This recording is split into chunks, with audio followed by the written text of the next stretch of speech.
अस्सलाम वालेकुम, welcome and welcome back to my channel skin barrier. कैसे हैं आप लोग सब? उम्मीद करती हूँ सब खैरियत से होंगे। मुझे आप लोग इंस्टाग्राम पर भी फॉलो कर सकते हो। आज हम लोग जो डिस्कस कर रहे हैं वो है, मार्केट में इतने सारे सीरम्स, इम्प्यूल्स, एसेंस, टोनर्स अवेलेबल हैं और समझ नहीं आती कि कौन से प्रोडक्ट का क्या मकसद है और इन्हें किस तरीके से इस्तेमाल करना है और ये किन पर्पस में यूज़ होंगे और इनकी कंसिस्टेंसी क्या है और इन्हें किन ऑर्डर में यूज़ करना है। तो इस वीडियो में आज हम यही बात करने लगे हैं। तो इससे पहले कि वीडियो को स्टार्ट करूं, आपने करना है मेरी वीडियो को लाइक और अगर अब तक चैनल को सब्सक्राइब नहीं किया है तो सब्सक्राइब भी कर लो। तो सबसे पहले जो मैं प्रोडक्ट को समझाने लगी हूँ वो है जनाब एसेंस। एसेंस जो है आपको क्रीम में भी मिल जाते हैं और टोनर फॉर्म में भी मिल जाते हैं।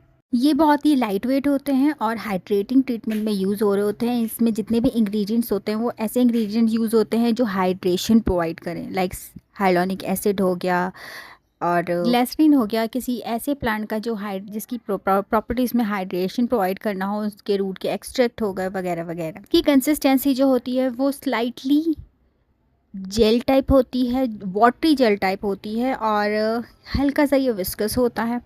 और स्किन केयर रूटीन में आप इसे टोनर के बाद इस्तेमाल करते हैं। अगर यूजेस बताऊं तो हाइड्रेशन को बूस्ट करता है, इम्प्रूव करता है स्किन के टेक्सचर को, हेल्प करता है दूसरी प्रोडक्ट्स को स्किन में एब्जॉर्ब करने में और डलनेस और फाइन लाइन को टारगेट करता है। बहुत अच्छे से ये स्किन में ईजिली एब्जॉर्ब हो जाता है। इसके बाद हम आते हैं इम्प्यूल की तरफ। मार्केट में बहुत सारे इम्प्यूल्स मौजूद हैं, हाइड्रेटिंग इम्प्यूल्स हैं, कुछ में नायासिनामाइड होता है, कुछ में हाइलोनिक एसिड होता है, कुछ जो है वो इंजेक्शन फॉर्म्स में अवेलेबल होते हैं और कुछ बोतल इस तरीके से, इमेजेस वालों की इस तरीके से बोतल है, इसमें ये पूरा फुल जो है वो इम्प्यूल होता है।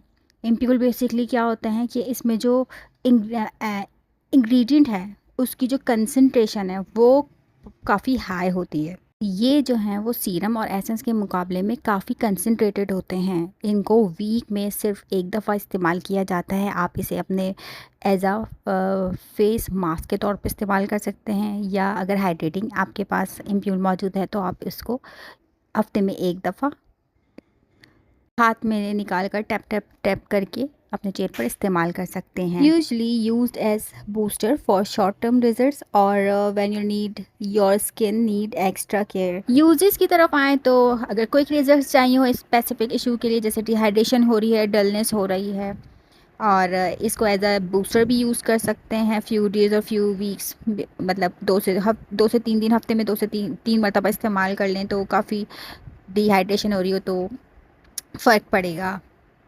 अच्छा जनाब, इसको हफ्ते में 2 से 3 दफ़ा इस्तेमाल कर सकते हैं आफ्टर टोनर और बिफोर सीरम, ठीक है। और अगर सीरम नहीं भी लगाना तो इसे आफ्टर टोनर अप्लाई कर सकते हैं, ठीक। अच्छा तो जनाब, अब ये इम्प्यूल की स्टोरी ख़त्म करके हम आते हैं टोनर्स की तरफ। सही है, टोनर जो है वो डिफरेंट टाइप के होते हैं।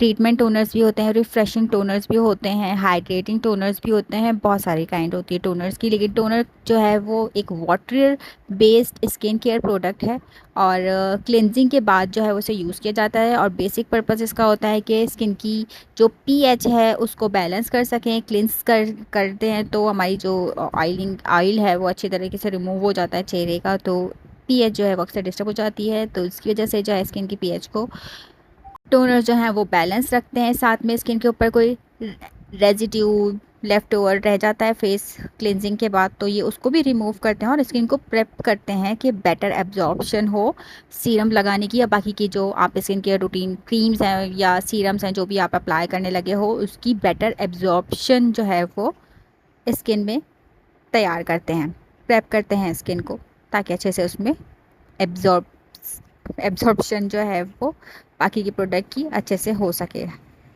यूजेस जो हैं, hydrate and refresh skin, pores को टाइट भी करते हैं, रिमूव करते हैं लेफ्ट ओवर डर्ट और क्लिन रेजिड्यूज को जो स्किन के ऊपर रह जाते हैं आफ्टर क्लिनजर। स्किन को प्रेप करते हैं सीरम और एसेंस को एब्जॉर्ब करने के लिए और एसेंस का भी तकरीबन यही काम होता है, ठीक। फेस वॉश करने और क्लिनजिंग करने के बाद जो पहला स्टेप है वो टोनिंग का होता है। इसके बाद जनाब हम आते हैं सीरम की तरफ। सही है, सीरम जो है वो एक कंसनट्रेटेड स्किन केयर प्रोडक्ट है जिसमें एक्टिव इंग्रेडिएंट्स भी जो हैं वो मौजूद होते हैं, जैसे कि पेप्टाइड्स हो गए, एसिड्स हो गए, विटामिन्स हो गए स्पेसिफिक स्किन कंसर्न को टारगेट करने के लिए। जेल लाइक वाटरी जो है वो इसकी अपीयरेंस होती है, स्लाइटली ऑयली भी कह सकते हैं अगर कोई ऑयल बेस्ड है तो। इसके अलावा कंसनट्रेटेड होते हैं, एसेंस से थोड़े ज़्यादा कंसनट्रेटेड होते हैं।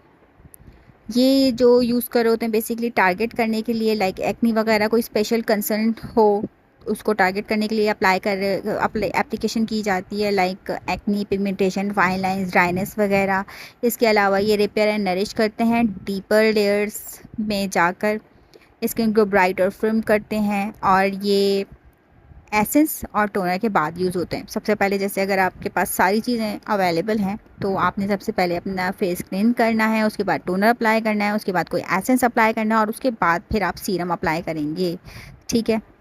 अच्छा, अगर मैं थोड़ी सी समरी बता दूं कि किस तरीके से कौन सा वाला लाइन वाइज, क्योंकि मैंने यहाँ पे आगे पीछे बताई हैं सारी चीज़ें है ना डिटेल्स में, तो अगर मैं थोड़ा सा समरी बता दूं तो आप लोगों को अच्छे से समझ आ जाएगा। सबसे पहले अगर हम बात करें प्रोडक्ट की तो हम बात करें टोनर। टेक्सचर की बात करें तो वाटरी होता है। पर्पस क्या होता है? बैलेंस करता है पीएच को और स्किन को प्रेप करता है, और यूज़ कब करते हैं? After cleansing. एसेंस की बात करें, प्रोडक्ट में एसेंस है, टेक्सचर इसका लाइट फ्लूइड होता है, पर्पस होता है हाइड्रेशन प्रोवाइड करना, इम्प्रूव करता है स्किन की हेल्थ को, और ये टोनर के बाद अप्लाई होता है। इसके बाद बात करते हैं हम सीरम की। सीरम जो है वो प्रोडक्ट है, टेक्सचर इसका जेल टाइप या ऑयली हो सकता है, टारगेट करता है स्पेसिफिक स्किन कंसर्न को, जैसे कि पेप्टाइड हो गए, कोई एक्ने के लिए अगर यूज़ करो तो AHA BHA वगैरह, ब्लैक हेड वगैरह के लिए यूज़ करो, स्किन टाइट करने के लिए यूज़ कर रहे हो।